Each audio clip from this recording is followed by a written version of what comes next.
కల్వకుంట్ల కవిత ఏమంటుంది చూద్దాం. మీ టైం ముగిసింది, మా టైం మొదలైంది.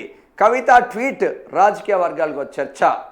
నేడు బీఆర్ఎస్ రాష్ట్ర కార్యవర్గ భేటీ. కవిత తీరుపై కేసీఆర్ స్పందిస్తారా అనే కేసీఆర్? వాస్తవంగా కేసీఆర్ లేకపోతే కవిత ఎవరు చెప్పు? ఓపెన్గా మాట్లాడుకోవాలంటే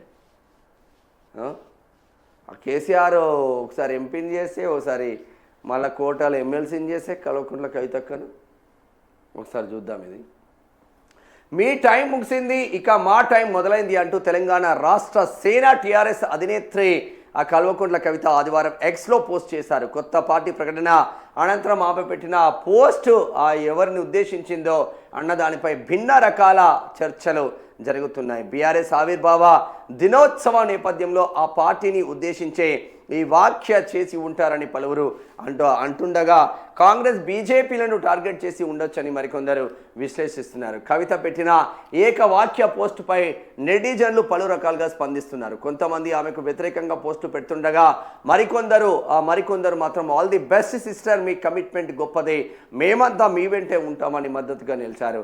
రాష్ట్రంలో రాజకీయ పార్టీని నడిపే ఒక మహిళా నాయకురాలు ఉండడం మంచిదేనని ఒక వ్యక్తి కవిత పోస్టుపై స్పందించడం గమనార్హం. మేము కూడా అదే చెప్తున్నాం. కవిత పార్టీకి చిన్నారుల తొలి విరాళం.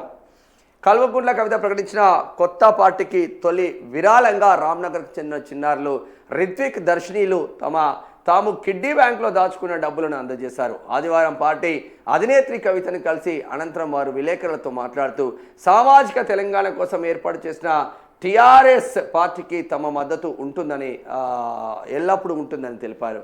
బీఆర్ఎస్ సమావేశంలో ఏం చర్చిస్తారు?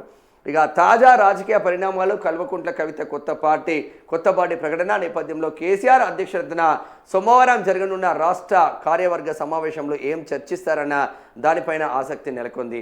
పార్టీ అంతర్గత విషయాలకే పరిమితం అవుతారా, లేదా పార్టీ ఆవిర్భావ కార్యక్రమంలో కవిత తనపై చేసిన తీవ్ర విమర్శల పట్ల స్పందిస్తారా అనేది ఆసక్తికరంగా మారింది. ఈ నేపథ్యంలో పార్టీ శ్రేణులకు కేసీఆర్ ఎలా దిశానిర్దేశం చేస్తారన్నది రాజకీయ వర్గాల్లో హాట్ టాపిక్గా మారింది. ఇక్కడ ఈమె బీజేపీనో కాంగ్రెస్నో అనడానికి లేదు, ఎందుకంటే అవి రెండు జాతీయ పార్టీలు. మీ టైం అయిపోయిందంటే వాళ్ళు పడినప్పుడల్లా లేచి నిలబడుతుంది కాంగ్రెస్ పార్టీ. భారతీయ జనతా పార్టీ ఒక్కొక్క రాష్ట్రంలో పాగా వేసుకుంటూ భారతీయ జనతా పార్టీ వస్తుంది.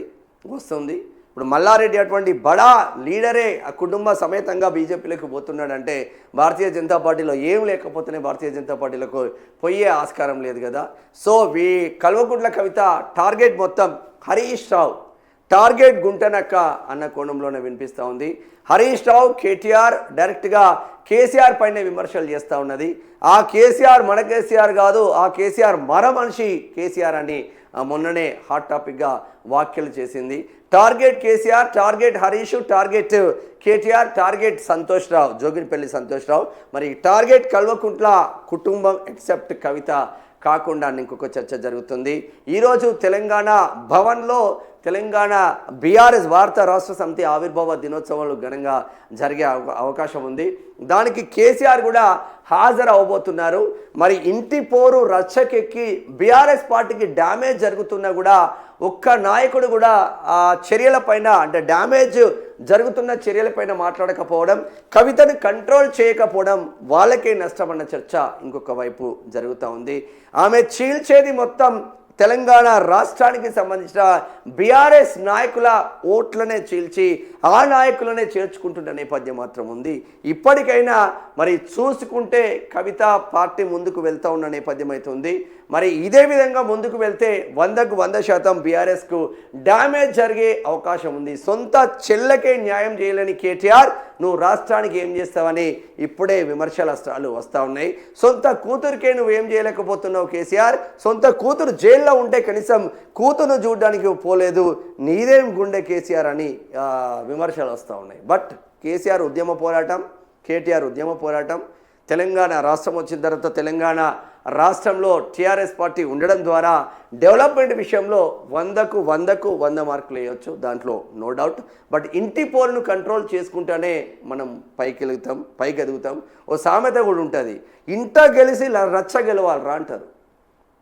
కానీ రచ్చ గెలుస్తున్నారు అందరు, కానీ ఇంట్లో గెలవలేకపోతున్నారు. చేంజ్ కావాలి. ఇంట్లో గెలవకుండా మంచితే కానీ రచ్చ గెలవాలి రాని ఇప్పుడు చేంజ్ కావాలి డైలాగ్ అది. చాలామందికి ఇంట్లో సక్సెస్ లేని వాళ్ళు బయట సక్సెస్ హెవీగా ఉన్నారు. ఒక అంబేద్కర్ కావచ్చు, ఇట్లా చాలామంది ఉన్నారు.